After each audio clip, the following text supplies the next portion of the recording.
नमस्कार दोस्तों। फिर से आपका स्वागत है इस 25th पार्ट में। तो आज मैं आपके साथ capital gain tax property and stocks के ऊपर जो लगता है उसके बारे में कुछ जानकारी शेयर करना चाहूंगा। तो एक तो कैपिटल एसेट क्या होती है। तो जो हमको कैश फ्लो जनरेट करके देती है जो चीजें उसको हम कैपिटल एसेट बोलते हैं। जैसे बिल्डिंग है, जमीन है, शेयर्स है, म्यूचुअल फंड है, गोल्ड है, हमारा ज्वेलरी है, कोई व्हीकल है जिसको बेचने पर हमको कुछ पैसे मिल जाते हैं, उसको कैपिटल एसेट बोलते हैं। और जो कैपिटल गेन है तो इस तरह के जो चीजें हम बेचते हैं उसके ऊपर हमको जो पैसा मिलता है उसको बोलते हैं कैपिटल गेन। अच्छा, कैपिटल गेन टैक्स क्या होता है? तो गवर्नमेंट क्या बोलती है, अगर आप ऐसी कोई भी चीज आप बेचते हो जिससे आपको कैपिटल गेन हुआ, उसके ऊपर आपको कुछ टैक्स हमको देना पड़ेगा, जिसको बोलते हैं कैपिटल गेन टैक्स। वो किस फैक्टर पे डिपेंडेंट है? एक तो टाइम के ऊपर, फिर डिडक्शन कितना है, उसका स्लैब क्या है वो, और रेट ऑफ टैक्स मतलब कितना का टैक्स का रेट है। कौन सी टाइप के कैपिटल गेन होते हैं एसेट के ऊपर, प्रॉपर्टी के ऊपर? तो ये शॉर्ट टर्म कैपिटल गेन है जिसको STCG कहा जाता है। तो वो अंडर सेक्शन है 1 ट्रिपल 1 A। और LTCG long term capital gain जो सेक्शन, जो अंडर सेक्शन है 112 एंड 112 A। अच्छा, अब कैसे डिसाइड कर सकते हैं कि कौन सी टाइप का टैक्स है, शॉर्ट टर्म है कि लॉन्ग टर्म है? तो अगर प्रॉपर्टी आप 2 साल से पहले बेच देते हो, आज खरीदी है और आप 2 साल अपने पास नहीं रखते हो और उससे पहले बेच देते हो, तो जो आपको टैक्स लगेगा वो short term capital gain tax लगेगा। अगर 2 साल के बाद बेचते हो तो वो लॉन्ग टर्म गेन लगेगा।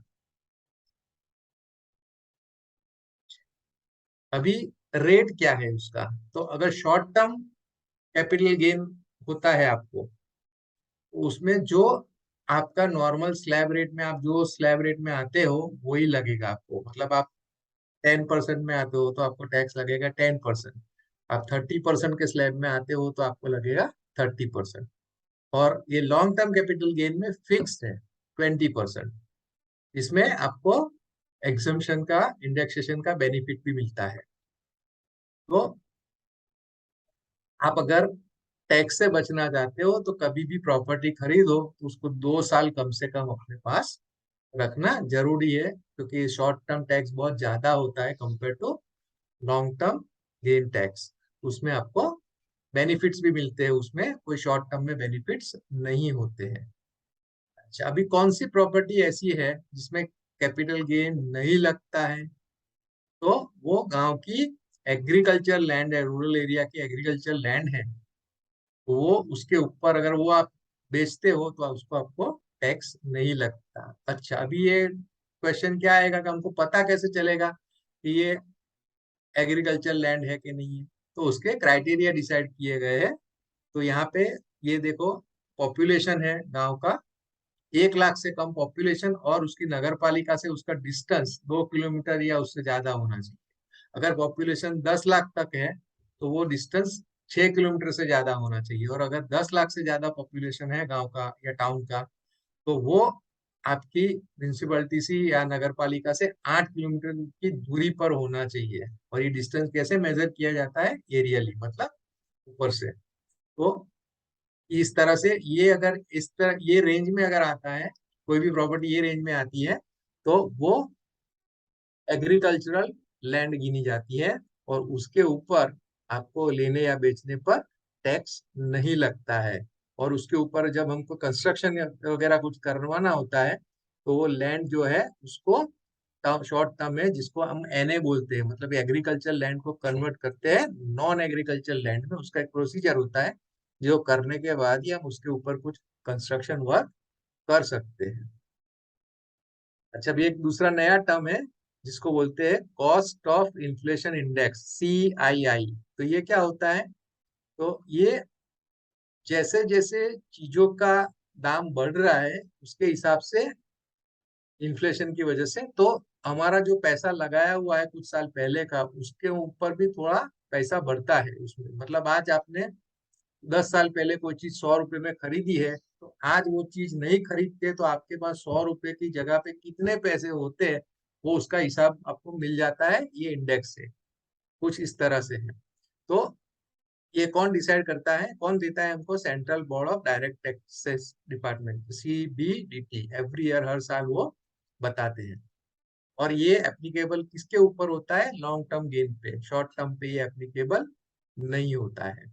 तो ये देखो, जस्ट आपको दिखाने के लिए मैंने ये चार्ट लिया है। बहुत जगह पे ये अवेलेबल है, गूगल में या कहीं पे डालोगे तो तुरंत मिल जाएगा, CII चार्ट। तो इसमें नंबर्स है, इस तरह से यूज करना है। अभी हम, हमारा देखो ये 21-22 का देखो फाइनेंशियल ईयर, उसमें है वो 317। और शुरुआत कहाँ से हुई है? 2001 से, जिसमें 100 रखा था। हर बार देखो कुछ ना कुछ नंबर इसमें बढ़ते जाते हैं।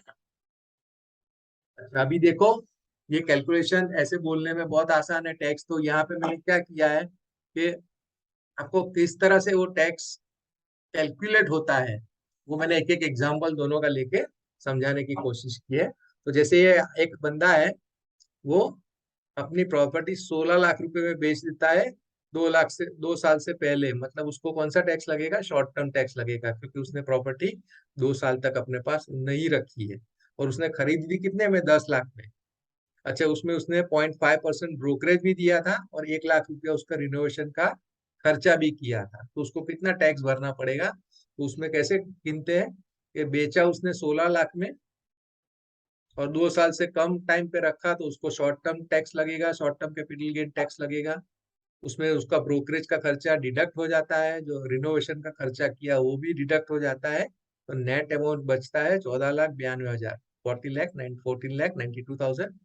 उसमें से उसकी परचेस प्राइस 10 लाख में खरीदा था, वो डिडक्ट हो गया। तो उसका जो गेन है वो 4,92,000 है। उतना पैसा उसको मिला, ऐसा कंसीडर होता है। और उसमें उसका मान लो, उसका खुद का स्लैब टैक्स जो 20% के स्लैब में आता है, तो यहाँ पे भी उसको 20% का टैक्स लगेगा। मतलब ये अमाउंट का 20%, दैट इज 98,400 रुपीज, इतना टैक्स उसको लगेगा। ठीक है, तो इस तरह से short term capital gain tax property ऊपर गिना जाता है। अच्छा, अभी आप देखो लॉन्ग टर्म कैपिटल गेन कैसे गिनते हैं। तो इसमें बंदे ने प्रॉपर्टी ली है 5 जून को डेट के साथ लिया है, 2005 में ली है 10 लाख में। और 18 जुलाई 2018 में, मतलब 2 साल से ज्यादा रखी है उसने, बेच दी 30 लाख में। और उसमें भी उसने ब्रोकरेज 0.5% दिया है, और उसने 1 लाख रुपया रिनोवेशन के लिए खर्चा भी किया है, और 2010 में किया है वो खर्चा।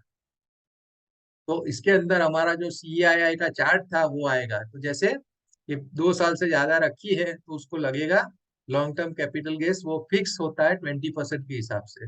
लेकिन उसमें कुछ बेनिफिट है, जो इंडेक्सेशन के बेनिफिट से वो उसको CII चार्ट के हिसाब से मिलेंगे। तो उसमें क्या किया जाता है कि जब वो बेचता है वो टाइम पे वो पैसे का कितना वैल्यू है वो कंसिडर हो जाता है। जैसे यहाँ पे सेलिंग प्राइस उसने 30 लाख में बेचा है, तो उसमें से पहले तो उसका ब्रोकरेज का जो आधा परसेंट दिया है, तो 30 लाख का आधा परसेंट मतलब 15% ब्रोकरेज के कट हो गए। तो नेट अमाउंट रहा ये 29,85,000। उसमें ये परचेस कॉस्ट उसकी जो रिवाइज होके आ गई, ये पहले कितने में था, लिया था उसने अ, यहाँ पे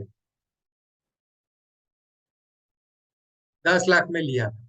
तो अगर वो 10 लाख में नहीं लेता तो वो कैसे हो जाता? तो यहाँ मैंने देखो इसका कैलकुलेशन भी दिखाया है आपको।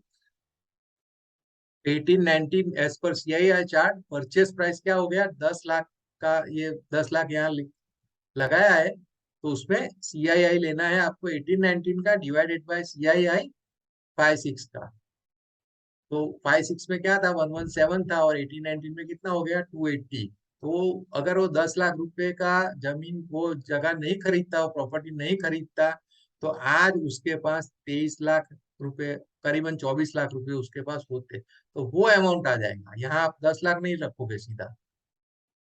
तो ये रिवाइज अमाउंट हो गया उसका ये। और रिनोवेशन कॉस्ट भी इस तरह से 1 लाख रुपए उसने खर्चा किया, लेकिन वो 2010 में किया था, तो 18-19 में वो पैसा कितना बढ़ के हो गया, तो यहाँ पे वो 1,60,000 हो गया, 1,67,000 हो गया, तो वो भी डिडक्ट हो जाता है।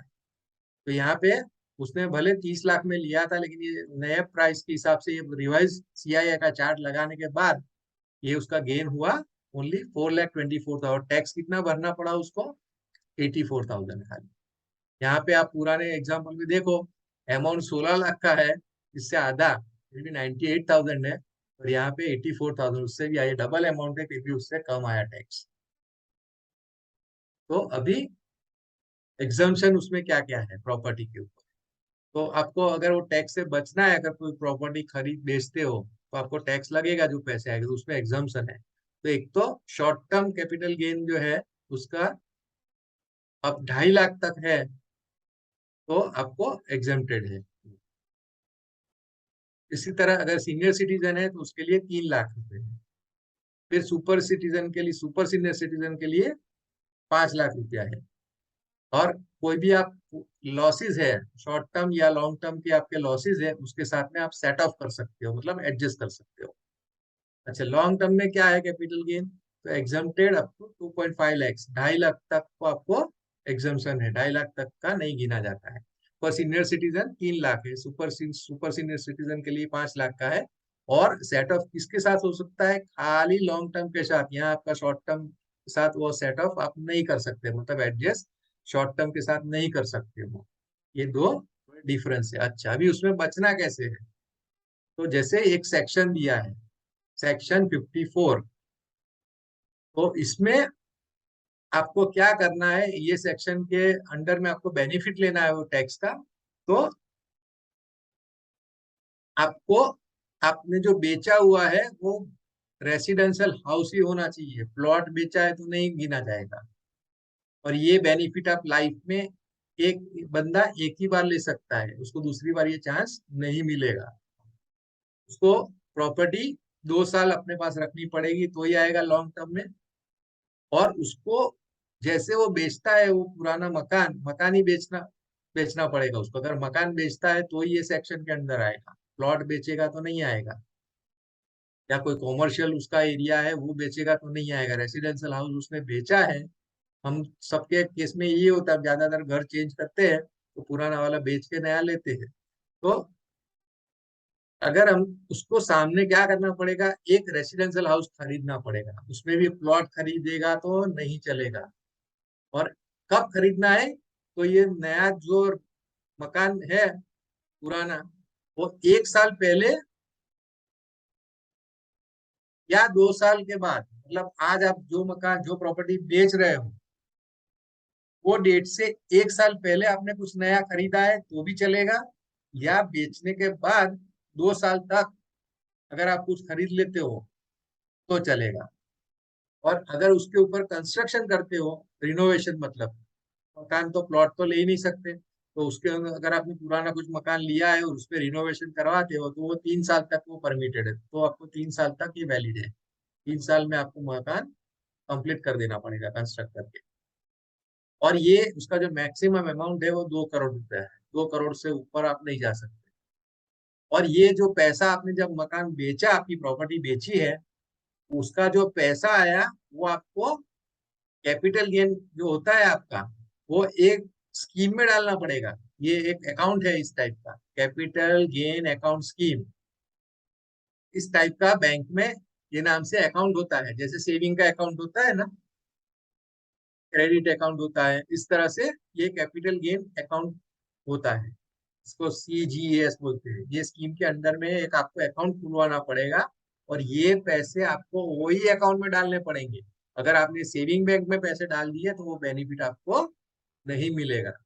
और ये नई प्रॉपर्टी भी अगर आप खरीदते हो, मान लो 2 साल के अंदर आपने नई प्रॉपर्टी खरीद ली हो टैक्स बचाने के लिए, और वो जो नई खरीदी हुई प्रॉपर्टी है वो भी अगर आप 3 साल के अंदर बेच देते हो, मान लो वो प्रॉपर्टी भी आपने बेच दी, तो ये रिवर्स इफेक्ट लगेगा उसका टैक्स का, मतलब जो बेनिफिट लिया है, दिया गया था आपको, वो सब वापिस वो लोग खींच लेंगे और फिर से आपके ऊपर वो टैक्स लग जाएगा। तो नई प्रॉपर्टी भी आपको खरीदने के बाद 3 साल तक बेचनी नहीं है। दूसरा ये सेक्शन है उसके जैसा, ये 54 जैसा 54 EC, तो उसमें आपको ये सब चीजें के लिए है, ये stocks, bonds, mutual fund, house, plot, commerce सभी आ जाता है।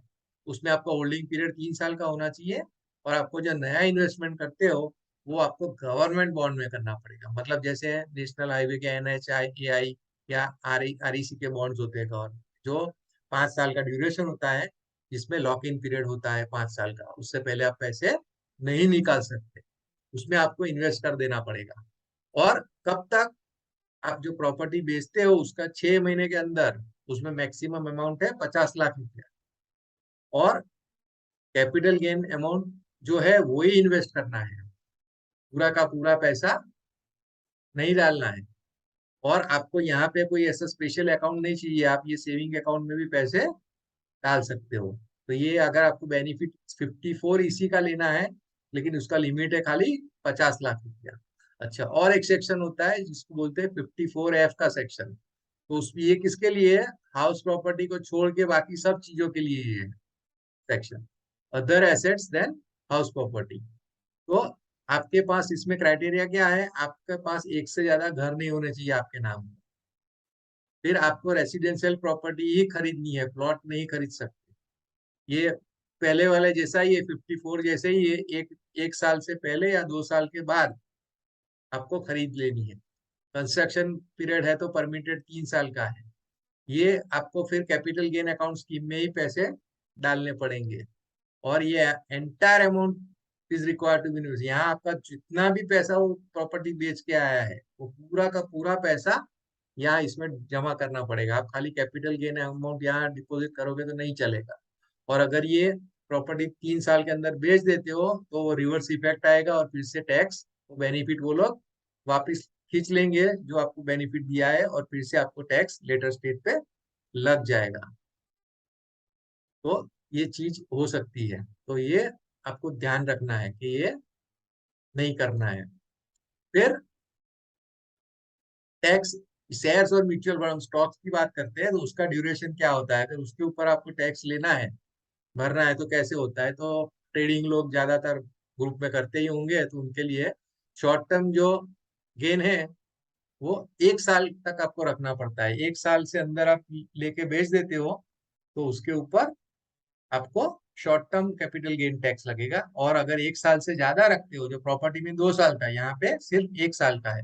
लॉन्ग टर्म कैपिटल गेन 1 साल के बाद अगर बेचते हो तो लॉन्ग टर्म लगता है, कंसिडर होता है लॉन्ग टर्म। अच्छा, अभी उसके ऊपर रेट्स क्या है, कैपिटल गेन टैक्सेस के रेट क्या है? तो इंट्राडे जैसे करते हैं, इंट्राडे किसको बोलते हैं? ये जो लोग शेयर बिजनेस में इन्वॉल्व नहीं उनके लिए नया टर्म है।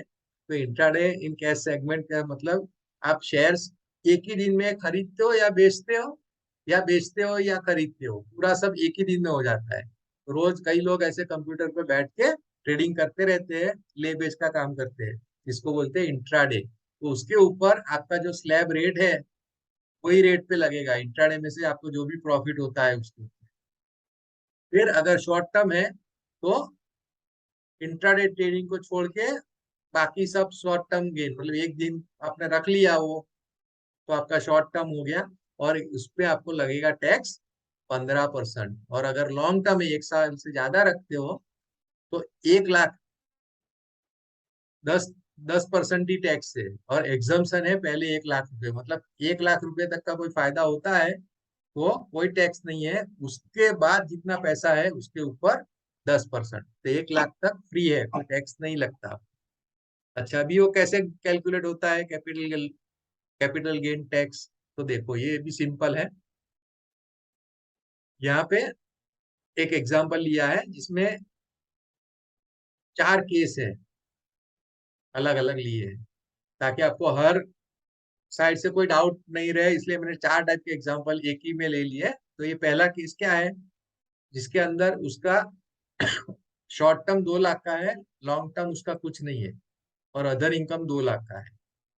इस तरह सब स्लैब्स लिए अलग अलग, कितना इनकम उसका है वो यहाँ पे दिखाया है। दूसरे केस में देखो तो 2 लाख अदर इनकम है, और यहाँ पे उसको लॉन्ग टर्म हुआ है बेनिफिट। लॉन्ग टर्म गेन है उसका। यहाँ पे थर्ड केस में 1 लाख रुपया इनकम है और 1.5 लाख का शॉर्ट टर्म भी हुआ है, 1.5 लाख का लॉन्ग टर्म गेन भी हुआ है। और फोर्थ में अदर इनकम उसकी 0 है और यहाँ 2.5 लाख रुपए दोनों में कमाया है। तो यहाँ पे आप देखो कैसे केस वन में कैसे कैलकुलेट होता है। इनकम 2 लाख, तो इसको आप एडजस्ट कर दिया, मतलब यहाँ आप सेट ऑफ कर सकते हो इसके सामने, क्योंकि यहाँ पे इसका लिमिट कितना है इनकम टैक्स स्लैब में, 2.5 लाख का। तो यहाँ पे उसका इनकम 2 लाख ही है, ये समझ लो सैलरी इनकम है उसका 2 लाख। तो उसमें 2.5 लाख यहाँ से उठा के वो डाल सकता है। तो यहाँ पे कम हो गया, 50,000 रुपया इसमें से चला गया और यहाँ जुड़ गया, तो यहाँ पे टोटल इनकम हो गया 2.5 लाख। उसपे उसका टैक्स नहीं आया। और यहाँ 2 लाख रुपए का उसका जो शॉर्ट टर्म था उसमें से 50,000 कम हो गया, तो 1.5 लाख रुपया बचा। तो 1.5 लाख के ऊपर 15% का टैक्स, 22,500 रुपया लगेगा उसको टैक्स। और ये रिबेट आपको मिलता है 87 में, ये मैंने बताया था आगे कि अगर आपका इनकम 5 लाख से कम है और आपको जो टैक्स होता है तो 12,500 कट हो जाए, वहां तक का टैक्स गवर्नमेंट को चाहिए ही नहीं, तो वो कट हो जाएगा रिबेट शॉर्ट टर्म में। तो आपका बचा कितना टैक्स अमाउंट, टैक्सेबल अमाउंट है आपका 10%। मतलब ये टैक्स, अरे सॉरी, टैक्स अमाउंट है, टैक्स का अमाउंट 10,000 रुपये। और अगर 4% उस पर सेस लगता है तो 10,400 रुपये आपको भरने पड़ेंगे। क्लियर। अभी दूसरा केस देखो, ये 2 लाख का इनकम है और लॉन्ग टर्म हुआ है। तो लॉन्ग टर्म में भी उसने सेटअप किया है, यहाँ पे 2.5 लाख हो गया, टैक्स 0 हो गया। यहाँ पे 2 की जगह 1.5 लाख हो गया और उसमें एग्जम्पशन उसको 1 लाख रुपया मिलता है। जैसे मैंने बोला तो लॉन्ग टर्म में 1 लाख रुपए तक टैक्स नहीं लगता।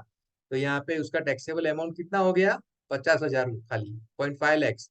उसके ऊपर उसको 10% का रेट है, उसके हिसाब से 5,000 है। और रिबेट इसमें नहीं मिल सकता उसको, लॉन्ग टर्म में रिबेट नहीं मिलेगा। तो टैक्स अमाउंट हो गया उसका 5,000 और उसके ऊपर सेस लगाया तो हो गया 5,200 रुपया। ये थर्ड टैक्स केस में देखो, ये भी सिंपल है। यहाँ पे 1 लाख है, डेढ़ डेढ़ लाख है। तो यहाँ पे मैंने क्या किया, शॉर्ट टर्म में से 1.5 लाख उठा के यहाँ पे चिपका दिया। तो यहाँ हो गया 2.5 लाख, तो ये 0 हो गया, नील, 2.5 लाख तक कोई टैक्स नहीं। यहाँ पे 0 हो गया, इसमें भी नहीं। अब उसको लगेगा खाली लॉन्ग टर्म का टैक्स। तो उसमें बचा है कितना, इसमें कोई एडजस्टमेंट नहीं किया है, तो 1.5 लाख का 1.5 लाख ही रहेगा। लेकिन उसमें 1 लाख तो एग्जाम्पशन है, पहले 1 लाख पे नहीं लगता है, तो टैक्सेबल अमाउंट हो गया 50,000। तो उसके ऊपर उसका लगा टैक्स 10% के हिसाब से 5,000 और सेस के साथ 5,200 रुपया। और इसमें थर्ड में दूसरा केस भी है, ये सेट ऑफ मैंने अलग अलग किया है। थर्ड केस में क्या किया है, सेट ऑफ इसमें मैंने शॉर्ट टर्म के साथ सेट ऑफ किया है। अभी मैं क्या करता हूँ, इसको लॉन्ग टर्म के साथ सेट ऑफ करता हूँ। तो क्या होता है देखो, सेम है, 1 लाख, 1.5 लाख, 1.5 लाख, यहाँ पे 1 लाख, 1.5 लाख, 1.5 लाख। तो यहाँ पे सेट ऑफ में किसके साथ करता हूँ, लॉन्ग टर्म के साथ। तो यहाँ पे मैंने हो गया मेरा 2.5 लाख, यहाँ 0। और यहाँ पे 2.5 लाख, 1.5 लाख निकल गया, यहाँ पे हो गया 0। और यहाँ पे जो शॉर्ट टर्म का लगेगा, तो 1.5 लाख के ऊपर 15% के ऊपर से 22,500, 1.5 लाख के ऊपर 15% शॉर्ट टर्म है ना। तो फिर उसका 12,500 वो रिबेट में उसको डिडक्शन में मिलेगा, शॉर्ट टर्म में या परमिटेड है। तो 22,500 माइनस 12,500, तो टैक्सेबल अमाउंट हुआ उसका, टैक्स अमाउंट हुआ 10,000। और उसके ऊपर सेस लगाया तो 10,400। इस तरह से दोनों टाइप का आपको गिन के करना पड़ता है। लास्ट केस भी देख लो, यहाँ पे अदर इनकम 0 ही है, तो पूरा का पूरा 2.5 लाख इसमें एडजस्ट कर सकते हो। यहाँ पे 2.5 लाख है, यहाँ पे 2.5 लाख है। तो यहाँ पे मैंने शॉर्ट टर्म के साथ सेट ऑफ किया, 2.5 लाख का उठा के यहाँ पे रख दिया, तो ये 0 हो गया और ये भी 0 हो गया। उसको लगेगा लॉन्ग टर्म। लॉन्ग टर्म में 1 लाख के ऊपर बेनिफिट है, कोई टैक्स नहीं है, तो वो कट जाएगा। यहाँ आ जाएगा 1.5 लाख रुपया टैक्सेबल अमाउंट, उसका 10% के हिसाब से 15,000। और सेस के साथ 4% उसमें सेस लगता है, ये अमाउंट 15,600। और अगर दूसरे केस में मैं क्या कर रहा हूँ, इस सेटअप कहाँ कर रहा हूँ, लॉन्ग टर्म के साथ। तो यहाँ इनकम तो 0 है, तो यहाँ पे 2.5 लाख मैंने ले लिया इधर से, और यहाँ पे 2.5 लाख कर दिया, तो यहाँ पे टैक्स नहीं आएगा 2.5 लाख तक।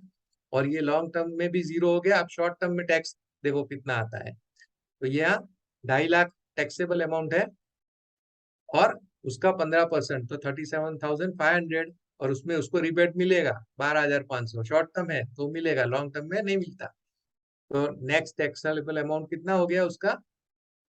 25,000, और उसके ऊपर 4,000 सेस लगाओ तो 26,000। तो यहाँ पे देखो एडजस्टमेंट, यहाँ सेम केस है फोर्थ में 1 और 2। तो मैं सेट ऑफ लॉन्ग टर्म के साथ कर रहा हूँ, शॉर्ट टर्म के साथ कर रहा हूँ, तो मुझे 15,600 रुपए का टैक्स लगता है। लेकिन मैं इसको सेट ऑफ लॉन्ग टर्म के साथ कर रहा हूँ तो मेरा ये 1 लाख रुपए का जो बेनिफिट है चला गया, इसलिए मुझे यहाँ पे टैक्स ज्यादा हो गया। 26,000, कितना डिफरेंस आ गया देखो, करीबन 10,000 का डिफरेंस है, 9,400 रुपए का। 26 और यहाँ 15, तो इतना 11,000, 10-11,000 रुपए का फर्क आ गया टैक्स में। ठीक है। अभी एक इंटरेस्टिंग चीज देखो, ये प्रॉफिट हार्वेस्टिंग क्या होता है जब शेयर का धंधा करते हो। तो एक बंदे ने 10 लाख रुपए के शेयर खरीदे हैं और 2 साल के बाद वो 12 लाख में बेच देता है, तो उसको अभी long term capital gain tax लगेगा, उसको बचा कैसे सकता है? तो कैपिटल गेन उसका अमाउंट कितना हुआ, उसको प्रॉफिट कितना हुआ? 10 लाख में माल खरीदा था और 12 लाख में उसने बेच दिया है, तो उसको जो फायदा हुआ 2 लाख रुपए का। अभी उसका एग्जम्पशन अमाउंट कितना है? 1 लाख रुपया, क्योंकि लॉन्ग टर्म गेन में 1 लाख रुपए तक कोई टैक्स लगता नहीं है। तो 1 लाख रुपए तक उसको कोई टैक्स, तो उसका टैक्सेबल अमाउंट हो गया 1 लाख। मान लो उसका दूसरा अदर अदर कोई इनकम है ही नहीं उसका, तो टैक्स 10% के हिसाब से उसको 10,000 रुपया भरना पड़ेगा। और सेस, वो 4% एजुकेशनल सेस और हेल्थ सेस का लगता है, वो मिला के 10,400 रुपये का टैक्स भरना पड़ेगा, ये फिक्स है। अब इसको बचा कैसे सकते हैं? देखो, एज्यूम करो कि शेयर का वैल्यू 1 साल के बाद 11 लाख हो जाता है, और ये 11 लाख में ये शेयर बेच देता है 1 साल के बाद। तो क्या होगा? 1 साल के बाद बेच रहा है तो वहां पे भी कैपिटल गेन लॉन्ग टर्म ही लगेगा, तो उसमें उसका टैक्सेबल अमाउंट कितना हो गया? उसको प्रॉफिट कितने का होगा? 1 लाख का। तो 1 लाख में से 1 लाख का तो एग्जम्पशन अमाउंट है, तो यहाँ पे उसका टैक्स हो गया 0। अब क्या करेगा वो? सीधा तुरंत ये शेयर 11 लाख उसके पास जैसे आए, वही टाइम पे उसने वो पैसे से नेक्स्ट मोमेंट वही शेयर खरीद लिए फिर से। जो रेट है वही टाइम, जो रेट में बेचा वही रेट में तुरंत खरीद लिया, तो फिर से उसके पास शेयर हो गए। और ये 1 साल के बाद फिर से उसको 12 लाख में बेचता है, तो दूसरे साल भी उसका अमाउंट कितना हो गया कैपिटल गेन का? 1 लाख। तो 1 लाख के ऊपर तो 0 है, इसलिए उसका टैक्स 0 हो गया। तो इस तरह से वो बंदा 2 साल के बाद 2 लाख रुपया कमाता भी है, और बिल्कुल ऑफिशियली लीगली टैक्स नहीं भरता है, उसमें कोई वो गलत नहीं कर रहा है। इट इज परमिटेड, आप कर सकते हो, क्योंकि आपको 1 लाख रुपए का जो बेनिफिट मिल रहा है, एग्जम्पशन, वो उसका उसने एडवांटेज लिया है। तो this is called profit harvesting. जो आपका प्रॉफिट है उसको आप फिर से हार्वेस्ट कर दो, तो ये टैक्स कम हो जाएगा, कट हो जाएगा। तो कंक्लूजन क्या निकला इसमें से? Learn to calculate tax of your own income. ये सीख जाओ थोड़ा, अपना अपनी प्रॉपर्टी पे या अपनी इनकम पे कितना टैक्स लगता है, और cartel your taxes legally by investing wisely. अगर इन्वेस्ट आप कैलकुलेशन ठीक से करोगे तो आप टैक्स बचा सकते हो, हर बार आपको सीए के पास दौड़ना नहीं पड़ेगा। Thank you.